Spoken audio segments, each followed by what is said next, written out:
merepresentasikan materi mengenai Ekaristi dan peralihan ke budaya.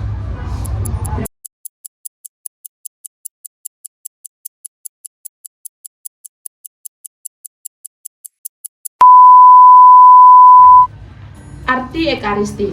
Ekaristi merupakan perayaan sakral dalam gereja Katolik yang merupakan momen penting dalam umat beriman untuk memperkuat hubungan dengan Kristus, memperdalam iman, mempersembahkan hidup kepada Kristus, mengalami kehadiran nyata Kristus dalam roti dan anggur yang dikuduskan.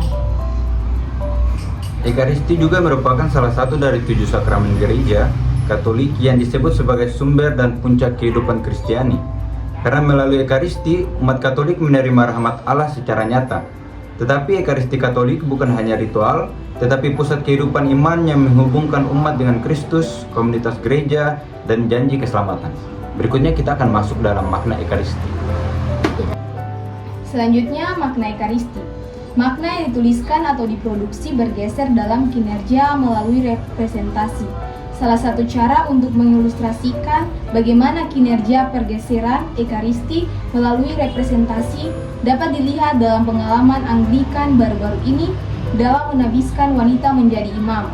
Seorang imam, wanita berjubah dan merayakan di altar adalah representasi khusus. Mengonsumsi Ekaristi merupakan pengalaman iman yang mendalam, di mana umat beriman merasakan kehadiran Kristus secara nyata. Selanjutnya adalah beberapa makna Ekaristi. Yang pertama, makna spiritual. Terbagi atas 3, yaitu perayaan kematian dan kebangkitan Yesus. Ekaristi adalah perayaan kematian dan kebangkitan Yesus Kristus yang merupakan inti dari iman Kristen. Yang kedua, pertemuan dengan Tuhan. Ekaristi adalah pertemuan dengan Tuhan yang hadir dalam berupa roti dan anggur. Yang ketiga, pengampunan dosa. Ekaristi juga merupakan kesempatan untuk memperoleh pengampunan dosa dan memperbarui diri.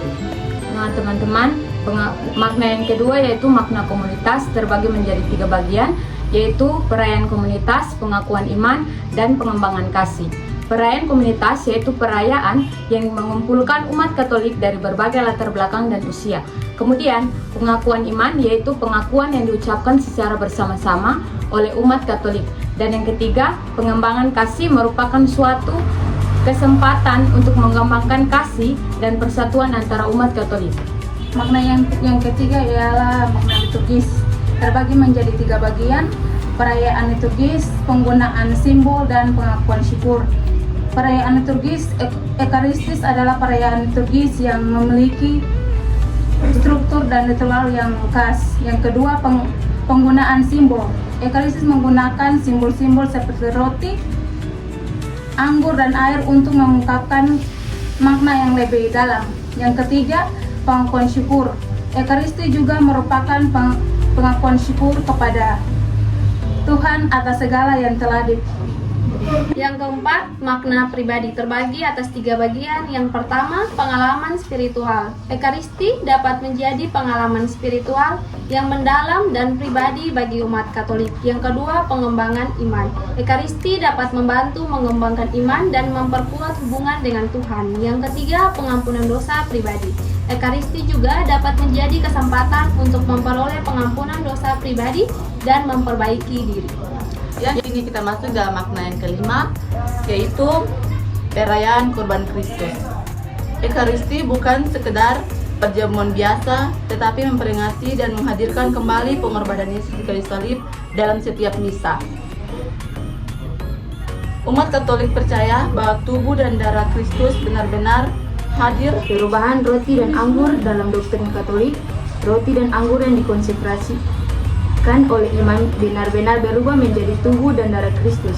Meskipun tetap tampak seperti roti dan anggur secara fisik, ini adalah ajaran inti yang membedakan Ekaristi Katolik dari pandangan simbolis dalam beberapa denominasi Kristen. Yang ketujuh yaitu persekutuan dengan Kristus dan sesama. Dengan menerima Ekaristi, umat Katolik bersatu dengan Kristus secara spiritualitas dan memperkuat ikatan mereka dengan komunitas gereja. Ekaristi juga mengajarkan makna kasih, solidaritas, dan pengampunan dalam kehidupan sehari-hari. Ya, sekarang kita masuk pada makna ke-8 atau makna terakhir dari mengenai Ekaristi. Jadi Ekaristi sebagai tanda harapan akan kehidupan kekal, konflik atau sintesis, suci profan dalam budaya bangsa PT. Adanya ketegangan atau konflik dalam masyarakat ketika nilai-nilai suci berhadapan dengan budaya yang lebih duniawi. Namun dengan sintesis yang memperkaya makna dan pemahaman terhadap kedua dunia tersebut, dan juga bagaimana budaya bangsa PT merespon dan mentransformasikan konsep Ekaristi dalam kehidupan sehari-hari.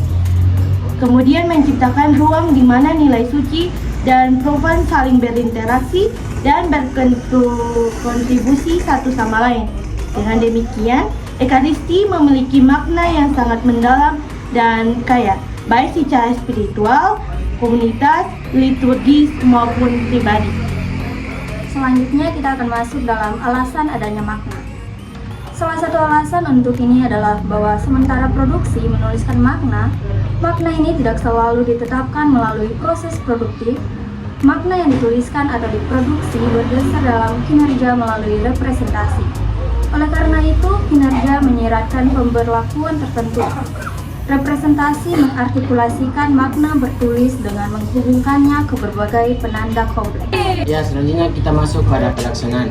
Pelaksanaan teks sebagai Ekaristi dapat dibaca sebagai produksi. Ekaristi diproduksi dengan cara yang telah dibentuk oleh sejarah perkembangan liturgi. Dalam produksi ini, ada interaksi antara para sarjana liturgi, badan gerejawi, dan produksi liturgi tertentu. Ketika kita menganggap Ekaristi sebagai pelaksanaan, ada juga pertanyaan tentang bagaimana kongregasi membentuk dan dibentuk oleh pelaksanaan Ekaristi. Selanjutnya kita masuk dalam media dalam Ekaristi. Dalam studi media, analisis sering dibagi antara pertimbangan teks media, bagaimana teks-teks tersebut diproduksi melalui tindakan lembaga media, dan bagaimana teks diterima oleh audiens. Metode-metode ini akan melibatkan pemeriksaan teks-teks teologis, rumusan gerejawi, dan sejarah, dan seterusnya. Dalam studi media budaya, pola institusi, teks, dan audiens digunakan untuk mengembangkan pendekatan yang kompleks dan beragam untuk analisis budaya. Yang terakhir kita masuk pada Ekaristi dalam peralihan budaya.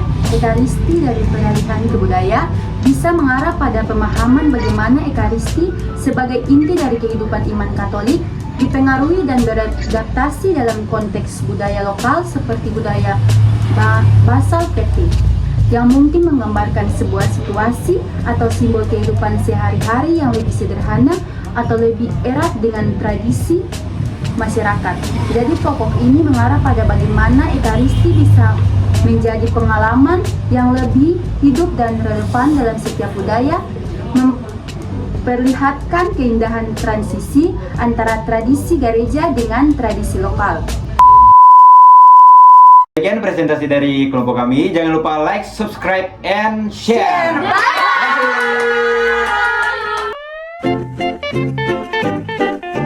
Bye.